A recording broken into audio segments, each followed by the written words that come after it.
Imagine qu'on te donne l'occasion d'envoyer ton pire ennemi dans un endroit de tourments éternels.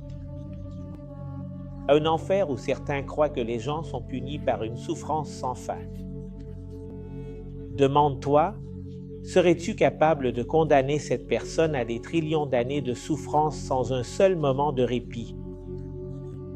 C'est incroyable comme certains s'accrochent à la croyance que Dieu, qui est amour, pourrait envoyer quelqu'un dans un enfer éternel où la souffrance ne finit jamais. Si nous considérons le caractère de Dieu selon la Bible, nous constatons qu'il est juste et miséricordieux. Or, un Dieu d'une telle nature pourrait-il vraiment vouloir qu'une de ses créatures, aussi mauvaise que sa vie ait pu être, souffre éternellement? Lorsque l'on aborde le sujet de l'enfer, de nombreuses questions se posent. Ce qui peut paraître dérangeant et difficile à comprendre. Nous voulons explorer ces questions ouvertement et honnêtement afin que chacun, quelles que soient ses croyances antérieures, puisse comprendre le message clairé, plein d'espoir de la Bible.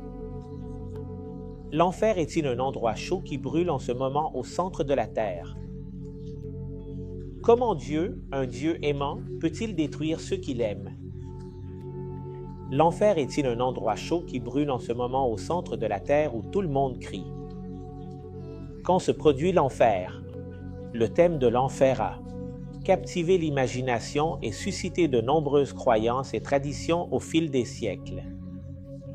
Certaines personnes affirment même avoir fait des allers-retours en enfer, décrivant ce qu'elles y ont vécu, y compris des personnes.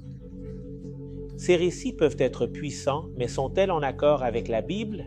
La Bible offre des déclarations claires sur l'enfer. Il est essentiel d'examiner ces enseignements de près. La Bible offre des déclarations claires sur le sujet de l'enfer et souvent, ces enseignements diffèrent beaucoup des traditions populaires et des histoires que nous entendons. Il est essentiel d'examiner ces enseignements bibliques car ils nous fournissent un guide fiable et autoritaire sur un sujet aussi important. Le terme enfer, comme lieu de tourments éternels, n'est pas dans la Bible, car ils nous fournissent une guide fiable et autoritaire sur un sujet aussi important. Le terme enfer, tel qu'on l'entend communément comme un lieu de tourment éternel, n'apparaît pas dans la Bible. Souvent, cette interprétation erronée provient d'une mauvaise compréhension de certains termes et concepts bibliques, par conséquent, d'idées et de traditions humaines plutôt que du texte biblique. Pour comprendre correctement ce que la Bible enseigne sur ce sujet, il est essentiel d'examiner les termes que beaucoup confondent et le contexte dans lequel ils sont utilisés. Il y a un mot hébreu très important qui apparaît dans l'Ancien Testament, c'est le mot Séol. On l'utilise pour désigner le lieu des morts, qui signifie simplement sépulcre ou tombe. Ce n'est pas un endroit de tourment ou de souffrance, mais plutôt l'état général de la mort. Dans plusieurs passages, le mot Séol est décrit comme un endroit de silence et d'oubli, sans l'idée de souffrance éternelle. Dans le psaume 6.5, parce que dans la mort il n'y a aucun souvenir de toi. Dans le Séol, qui te louera. Ici, le mot Séol fait référence au sépulcre, au cimetière où vont les morts. Regardons un autre passage qui nous montre et confirme ce que nous voyons avec ce mot. Ecclésiaste 9.10. Tout ce que tu trouveras à faire, fais-le selon ta force, car dans le Séol, où tu vas, il n'y a ni œuvre, ni travail, ni science, ni sagesse. Encore une fois, le mot Séol désigne un endroit où vont les morts, le sépulcre, la tombe. Alors, pourquoi y a-t-il des gens qui prennent le mot Séol et le traduisent et le comprennent comme un lieu de tourment? Le peuple d'Israël. À un moment de son existence, il a développé des pratiques païennes horribles. Ces pratiques impliquaient spécifiquement la brûlure d'enfants en tant que sacrifice au dieu Moloch dans une vallée appelée la vallée de Hinnom. Voyons ces différents passages. Deuxième Chronique 28.3 dit « Il brûla de l'encens dans la vallée des fils de Hinnom et fit passer ses fils par le feu, selon les abominations des nations chassées par l'Éternel. » Un autre passage mentionne qu'il fit passer ses fils par le feu, pratiquait la divination, consultait devins et enchanteurs. Il fit tout le mal aux yeux de l'Éternel, enflammant sa colère. Dans 2 Rois 23.10, il est dit « Il profana Tophet, pour que personne ne passe son enfant par le feu à Molon. » Et il fit passer ses enfants par le feu dans la vallée du fils d'Éginon et observa les temps, regarda les présages.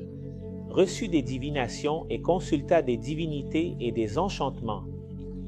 Il alla, au-delà du mal aux yeux de Jéhovah jusqu'à enflammer sa colère. Dans 2 Rois 23, 10, il est dit « Il a également souillé Tophet, qui est dans la vallée du fils de Ginon, afin que personne ne fasse passer son fils ou sa fille par le feu aux méchants. » Alors, à cause de ce péché, Jérémie, le prophète, prophétisa que le Séol transformerait cet endroit, c'est-à-dire la vallée de Hinnom, en vallée de massacre, où les corps seraient éparpillés sans être enterrés, devenant ainsi nourriture pour les oiseaux du ciel. Vérifions cela avec Jérémie 7, versets 30 à 33. Devenant ainsi nourriture pour les oiseaux du ciel. Vérifions cela avec Jérémie 7, versets 30 à 33. Parce que les fils de Juda ont fait le mal devant mes yeux, dit l'Éternel. Ils ont mis leurs abominations dans la maison sur laquelle mon nom a été invoqué, la profanant. Et ils ont bâti les hauts lieux de Tophet, qui sont dans la vallée du fils de Hinnom, pour brûler leurs fils et leurs filles dans le feu. Chose que je ne leur ai pas commandée, ni qui n'est montée dans mon cœur. C'est pourquoi voici, les jours viendront, dit l'Éternel, où ils ne seront plus appelés Tophed, ni vallée du fils de Ginon, mais vallée du massacre, et ils seront enterrés à Tophed parce qu'il n'y a pas de place. Et les corps morts de ce peuple seront nourriture aux oiseaux du ciel et aux bêtes de la terre. Alors, dans la vallée de Hinnom, des morts servaient de nourriture pour les oiseaux du ciel. Hinnom, lieu de mort, Jérémie 19.6. Un endroit où il y avait des morts qui servaient de nourriture pour les oiseaux du ciel. C'est devenu un lieu de mort et de massacre. Cet endroit symbolise jugement et destruction divine. C'est pourquoi, voici, des jours viendront, dit l'Éternel, où cet endroit ne sera plus appelé Tophet ni vallée du fils de Hinnom, mais vallée de massacre. Alors, la vallée de Hinnom est devenue un symbole de jugement et de destruction divine. Il est donc clair que le mot Séol signifie tombe, sépulcre. Et la vallée de Hinnom, un endroit que les Israélites associaient à un lieu de jugement divin et de mépris. Jusqu'à présent, on ne voit rien d'un endroit, en dessous ou au-dessus de la terre où les gens seraient consumés, conscients et souffrant éternellement. On ne le voit nulle part. À l'époque de Jésus, la vallée de Hinnom était une décharge où brûlaient des déchets et corps de criminels. Jésus a utilisé cet endroit pour symboliser la destruction totale. Matthieu 5.22. Jésus a utilisé cet endroit symboliquement pour parler de destruction totale et de jugement final sur le péché. Regardons Matthieu 5.22. Mais je vous dis que quiconque se fâche contre son frère sera coupable de jugement, et quiconque dira fou à son frère sera coupable devant le conseil, et quiconque l'appellera insensé sera exposé à l'enfer de feu. Ici, ils ont traduit le mot Géna par enfer, mais le mot Géna fait référence à la vallée de Hinnom, et non à l'enfer dans la conception. De l'endroit où les gens sont brûlés vivants éternellement.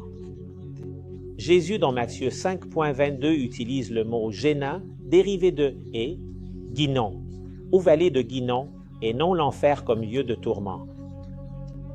Voyez la différence. Voyons un passage Matthieu 10.28. « Et ne craignez pas ceux qui tuent le corps, mais qui ne peuvent pas tuer l'âme.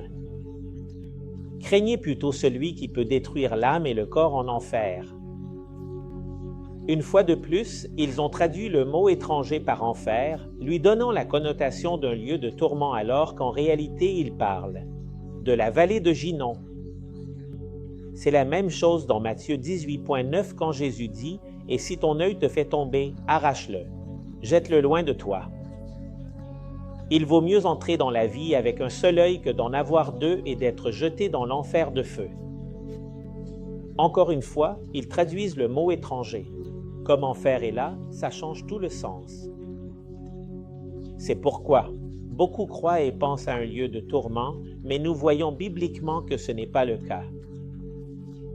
L'utilisation du mot « Géna » dans le Nouveau Testament, surtout dans les enseignements de Jésus, fait référence symboliquement au feu du jugement final, en prenant comme référence la vallée de Guinon.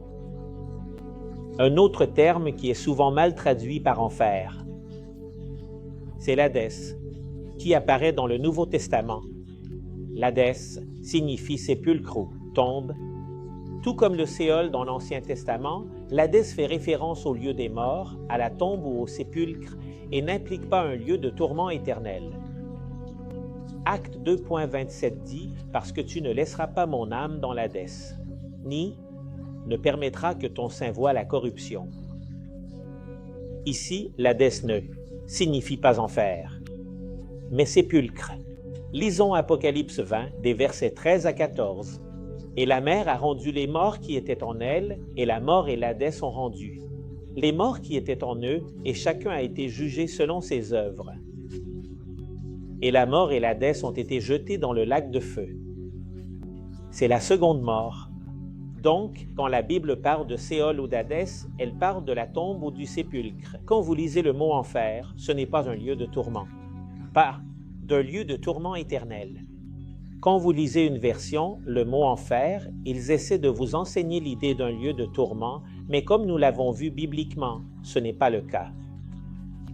Vous vous demandez peut-être alors d'où vient l'idée de l'enfer, puisque beaucoup de chrétiens, ou pas, ont cette idée. La conception de l'enfer a des racines historiques et culturelles. Le christianisme a été influencé par la philosophie grecque, notamment Platon, se mêlant aux interprétations bibliques. Durant les premiers siècles, le christianisme fut influencé par la philosophie grecque, notamment par la pensée de Platon qui parlait d'un monde souterrain, où les âmes étaient punies ou récompensées.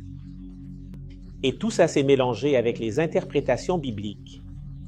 Ça, combiné avec les descriptions apocalyptiques du jugement dans certains textes juifs et chrétiens, a conduit à une vision plus dramatique et terrifiante du destin des méchants. Quand la Bible a été traduite en latin, le mot infernum, qui était utilisé dans la Vulgate, la traduction latine de la Bible pour traduire à la fois Séol et Hadès ainsi qu'Inferno, signifiait à l'origine les lieux inférieurs ou le monde des morts. Cependant, avec le temps, le mot a acquis une connotation de tourment et de souffrance, semblable à Séol et Hadès. Cependant, avec le temps, le mot a acquis une connotation de tourment et de souffrance. Cela est dû en particulier à l'influence de la littérature médiévale et surtout d'un poème appelé la Divine Comédie de Dante Alighieri qui ont popularisé l'idée d'un enfer comme un lieu de punition éternelle. Je vais te donner quelques exemples brefs du poème La Divine Comédie pour que tu vois que beaucoup de ce que des millions de gens croient au sujet de l'enfer n'est pas biblique, mais plutôt des idées, comme ce poème est de la philosophie grecque. Et beaucoup ont pris ces idées et ont voulu les rendre bibliques. Ici, le tourment éternel les punit. Ici, le tourment éternel les punit. Dans la tempête infernale, sans repos, et ceux qui n'ont jamais eu de repos ne trouveront jamais de repos dans le tourment éternel. Il continue en disant un autre paragraphe. Les vents infernaux et les rivières de larmes et de feu, sans trêve et sans fin, entraînent les condamnés dans une spirale sans issue. Tu rends compte? On va lire autre. Et avec de grands coups, avec mépris et fureur, les pécheurs tournent entre des flammes éternelles sans pouvoir s'échapper de la souffrance qui les consume. Et bon, l'idée de l'enfer comme un lieu de tourment éternel n'est pas biblique. Le thème de l'enfer éternel, où les gens brûlent sans fin, est une idée humaine et non tirée du texte biblique. Maintenant, le Phédon et le Georgia. Voyons ce que dit Platon. Les pécheurs doivent payer le prix de leurs erreurs dans l'autre monde. Ceux qui ont commis des actes de foi, injustes et malveillants dans leur vie terrestre. Ils font face à une punition qui peut durer jusqu'à ce que leur âme soit purifiée. Regardons autre déclaration de lui. Celui qui a vécu une vie d'injustice et de malveillance, dit Socrate, sera entraîné par un tourment dans l'au-delà. Les punitions sont proportionnelles aux injustices commises durant leur vie et la souffrance est une façon de compenser le mal fait. Et encore une autre, les âmes qui ont vécu injustement dans la vie terrestre doivent faire face à une punition dans l'au-delà, où leur souffrance est destinée à équilibrer les injustices qu'ils ont commises. Il faut comprendre que l'idée d'un enfer, de tourment, éternel ne repose pas sur une interprétation fidèle des termes bibliques. La Bible enseigne sur le jugement final et la destruction du mal, mais pas nécessairement dans les termes terrifiants souvent associés au mot enfer. Ça ne veut pas dire que Dieu ne va pas détruire le péché et le pécheur. Plutôt, l'Écriture révèle un processus spécifique de jugement et de destruction. La Bible parle de destruction, pas de tourment éternel. La Bible enseigne que le feu du jugement final n'est pas pour l'éternité en termes de tourment, mais pour la destruction définitive. Ceux qui sont consumés par le feu du lac de feu ne souffriront pas éternellement. En revanche, ils seront éliminés de l'existence. Le feu ici purifie la terre, mais ça ne fait pas en sorte que les pécheurs non repentis vivent toujours dans un tourment éternel. Dans la narration biblique, la destruction finale des injustes. Ce n'est pas une éternité de tourment, mais le résultat d'un rejet continu de Dieu et de son choix de vivre en opposition à lui. L'idée de l'enfer éternel a semé la peur et la confusion dans de nombreux cœurs, donnant une image d'un Dieu cruel qui torture les perdus pour toute l'éternité. Mais, en regardant Jésus, nous voyons quelque chose de complètement différent. Dieu est un Dieu de justice et le péché ainsi que le mal ne resteront pas impunis. Les Écritures sont claires, Dieu ne laissera pas le mal prévaloir pour toujours. Mais cette justice ne se manifeste pas par une torture sans fin, mais par l'arrêt définitif du péché. Christ lui-même a affronté le châtiment pour nous, en prenant sur lui notre péché sur la croix. La mort de Jésus déclare contre le péché. Le châtiment final est une destruction. Une déclaration, selon laquelle le péché n'a pas sa place en présence d'un Dieu saint. Le châtiment final, selon les Écritures, n'est pas un tourment éternel, mais une destruction définitive de tout ce qui est mauvais et corrompu. Le mal disparaîtra. Un nouveau monde naîtra, où paix et justice régneront. Et au lieu d'une éternité de tourment, il y aura un nouveau ciel et une nouvelle terre, où la paix et la justice régneront pour toujours. C'est en Christ que nous avons l'espoir. Même si la justice de Dieu est une fin pour le mal, son amour et sa miséricorde sont plus grands. Avec Christ, il nous offre le salut, le pardon, la restauration. Le péché, la mort seront vaincus. Et à travers Christ, il nous offre le salut, le pardon et la restauration. Le péché et la mort seront vaincus une fois pour toutes. Et tout, ce qui restera, sera la lumière de la gloire de Dieu, dans laquelle il n'y aura plus de larmes ni de douleurs. Dans le prochain sujet, nous allons approfondir la fin du mal, comment Dieu, à travers Christ, jugera sans altérer son amour et sa justice, et comment Dieu, à travers Christ, il accomplira le jugement final de manière à ne pas déformer son caractère d'amour et de justice. Mais pour l'instant, je t'invite à centrer ton regard sur Christ, qui est la réponse finale à tout ce que nous craignons et ne comprenons pas, car en lui, nous découvrons la vérité sur le caractère de Dieu juste, mais aussi plein d'amour et de miséricorde.